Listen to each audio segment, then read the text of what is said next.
As Ophelia walked slowly toward the bathroom in the direction of the shower, she saw the silhouette of a man as the water cascaded over him. As he turned, she couldn't see his face clearly. It may have been because she was still partially sleepy or fearful. But when he turned his full face, she fainted.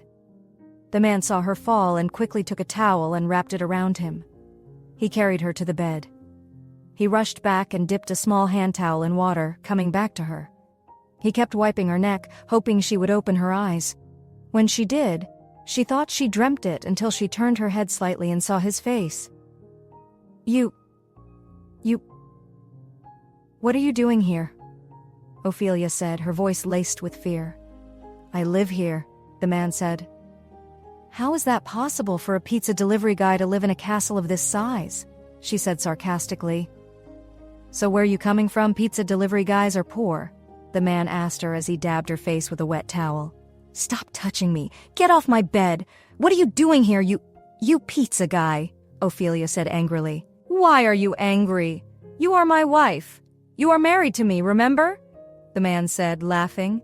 Married to you? When? Ophelia asked incredulously. When you signed the dotted lines, that was my signature, the man answered her. You mean you are Alexander Prescott? She asked, not believing it. Nice to meet you, madam, Mrs. Alexander Prescott, he said. I don't believe you. Get out or I will scream. Go ahead and scream. Who would answer you? You are in your husband's bedroom, and you're screaming in the middle of the night. They would think we are filled with passionate love for each other. They would think I'm giving you the best fun you've ever had in your life, the man said to her.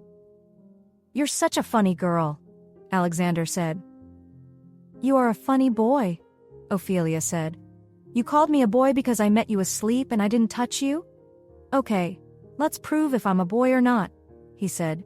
Ophelia, will you lie down properly? I want to prove to you I'm a man. Alexander, don't you dare try anything. I will scream. Keep quiet and stop screaming, he said to her. Is this how you say thank you to me? I picked you from your drunken state and took you home. So you were the one who took me home? Ophelia asked, not believing it. What do you think? That the man on the street took you?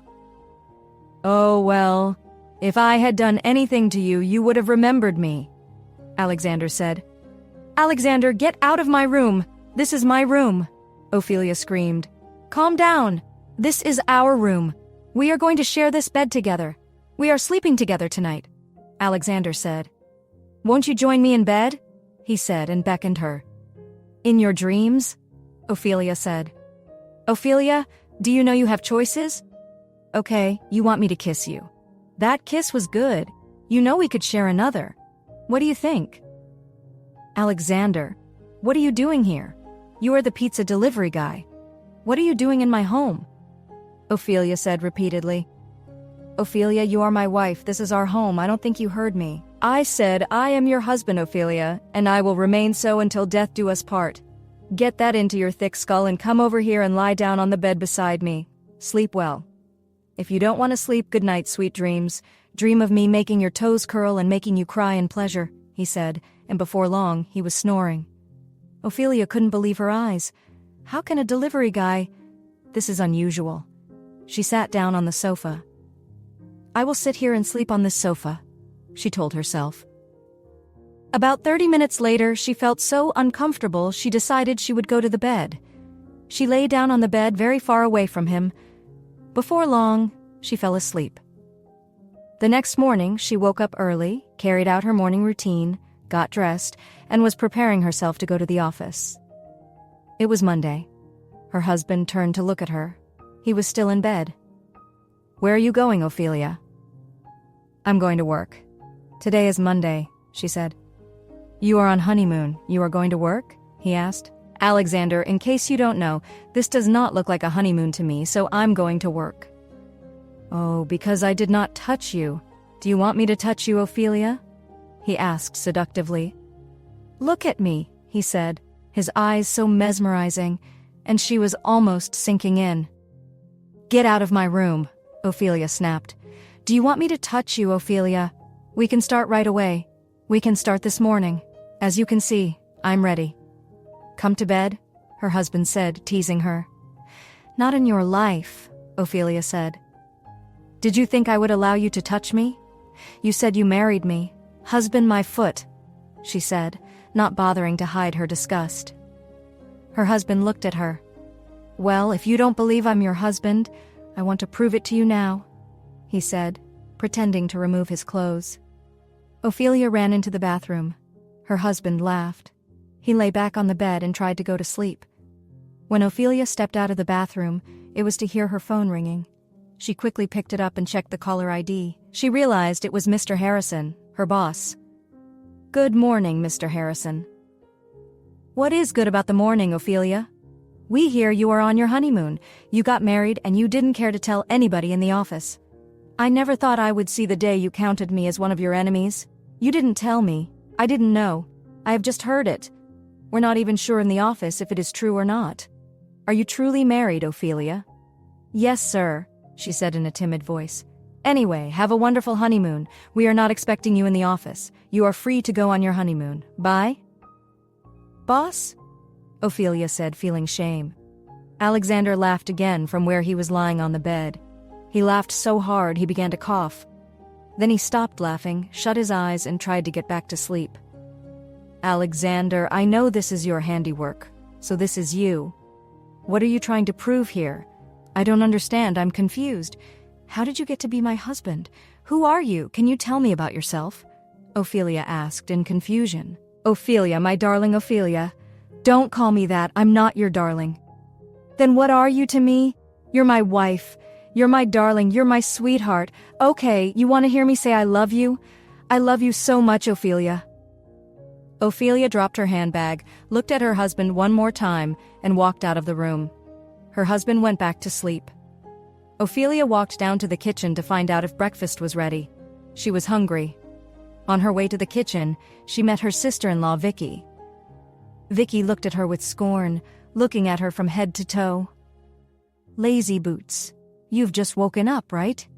You have married a rich man now, so you wake up any time you like. Let me tell you, you are no better than any of these maids. Once I'm in this house, I want to see you in the kitchen. Do you understand me? Am I talking to a deaf and dumb person? Ophelia quickly shook her head. No, ma'am. Then, every time I'm here, and I'll be here for months, I want to meet you in the kitchen first thing in the morning. You're not better than any of these maids. You think you have come to a place where you can settle down and issue orders? Someone like you can't even hold down a job. But Ophelia tried to say something, but Vicky caught in. Shut up.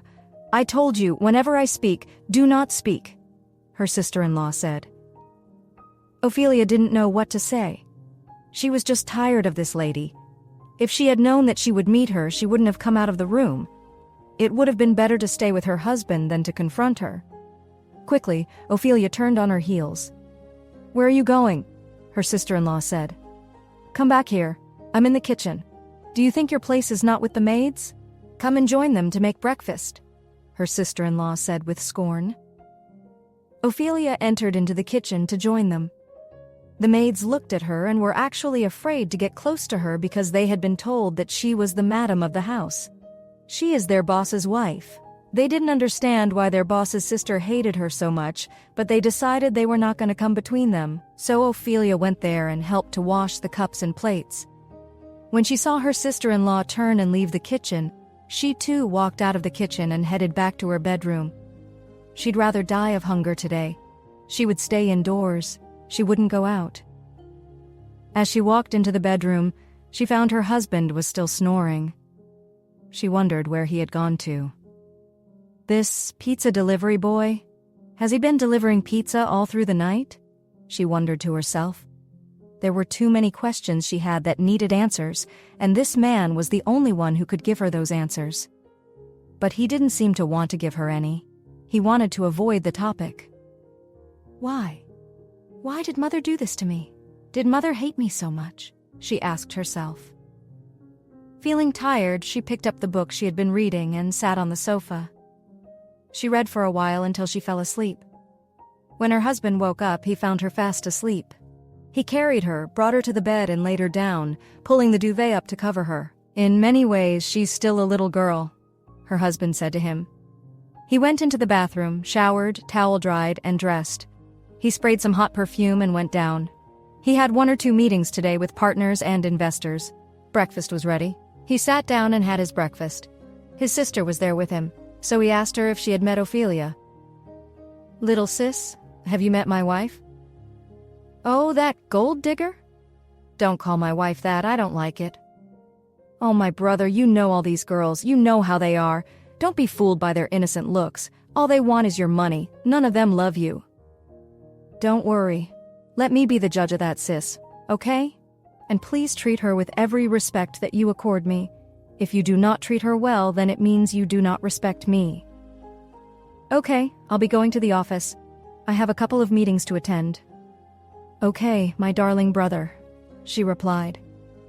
Alexander stepped out of the house towards his car. His driver was already set. The engine was running. The moment he hopped into the car, they drove off. Alexander had never spoken to her like that. She was so angry. She went up the elevator to her brother's room and found his wife on the bed. She pulled at her arm. "You lazy girl. What have you done now that you're sleeping? Oh, are you pregnant already, trying to find a way to establish yourself and steal my brother's money?" She pulled her arm again. "I'm talking to you. Answer me when I talk to you, you stupid girl. I promise you, you will not get anything from this marriage." She pulled at her again. Ophelia, now angry, said, "Look, sister-in-law, I have respected you, but if you touch me one more time, I will give you a body slam." Shocked and filled with rage, her sister-in-law didn't know what to do. She lifted her hand to slap Ophelia, but Ophelia was faster.